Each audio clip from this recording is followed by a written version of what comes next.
Cordial saludo, mi nombre es Gina Ortiz, estudiante de la Facultad de Derecho de la Corporación Universitaria Republicana, y hoy hablaremos sobre los detalles de la reforma pensional aprobada por el Senado. El Ejecutivo logró estrechas mayorías gracias al apoyo de los partidos Liberal y de la U, los cuales realizaron un acuerdo político para ajustar temas como el umbral de cotización en Colpensiones, que finalmente quedó en 2,3 salarios mínimos. Este proyecto, antes de convertirse en ley, deberá pasar por 2 debates más antes del 20 de junio en la Cámara de Representantes. A continuación se nombrarán 5 puntos claves de esta reforma. El primero tiene que ver con el umbral de cotización obligatorio en Colpensiones, y es que la reforma del gobierno busca unificar el régimen de ahorro individual con solidaridad RAIS, en el que están administradoras privadas de los fondos de pensiones, y el régimen público o régimen de prima media, administrado por Colpensiones, con el fin de que estos, en lugar de que compitan, se complementen a través del sistema de pilares propuesto. Y si bien el gobierno había establecido este umbral en 4 salarios mínimos y luego en la ponencia para el primer debate lo bajó a 3, tras los acuerdos con las bancadas de los partidos Liberal y de la U, se acordó que este quedaría en 2,3 salarios mínimos. El segundo tiene que ver el fondo del pilar contributivo en manos del Banco de la República.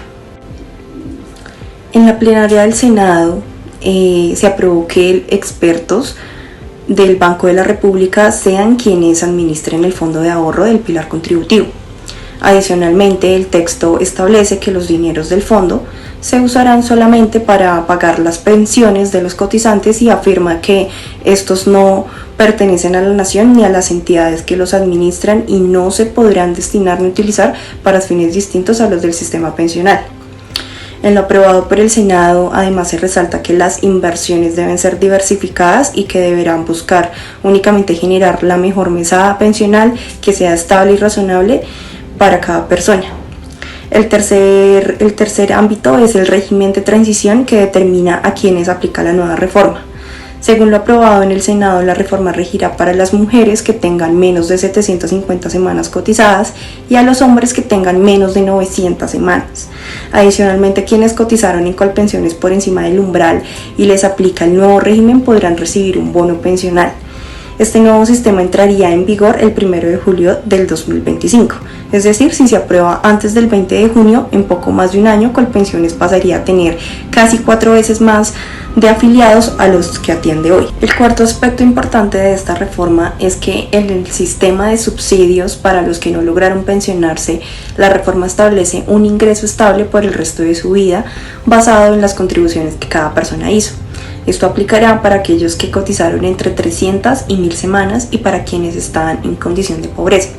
Para aquellos que no aplican, su ingreso de por vida contemplaría una adición de 3% de rentabilidad y un subsidio del 30% para las mujeres y del 20% para los hombres. Aquellos que coticen menos de 300 semanas recibirán la devolución de su dinero basada en una fórmula por las cotizaciones que hicieron en Colpensiones más su saldo en los fondos. El quinto aspecto es el esfuerzo por reducir la brecha de género en el acceso a pensión. Según el gobierno, el proyecto pensional amplía un 22% la probabilidad de que una mujer en Colombia logre la pensión. Para esto se reducirán en 25 semanas desde 2025 hasta llegar a 1000 semanas en el 2036.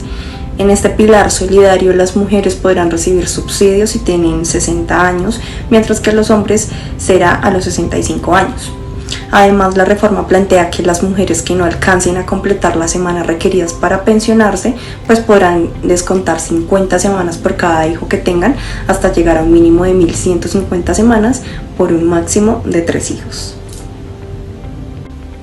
También es importante mencionar que se va a incrementar la cobertura en protección real a la vejez a través de 3 mecanismos, los cuales son la renta solidaria, la renta vitalicia y la pensión.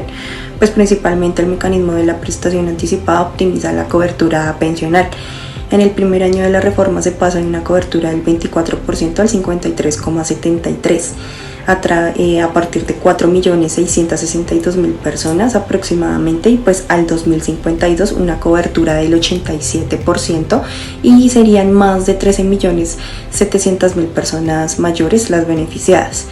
Y también se va a eliminar la pobreza extrema en la población mayor en Colombia, pues la renta solidaria corresponde al valor por debajo del cual se considera en pobreza. 2.600.000 adultos mayores serán los beneficiados con estas medidas. Muchas gracias.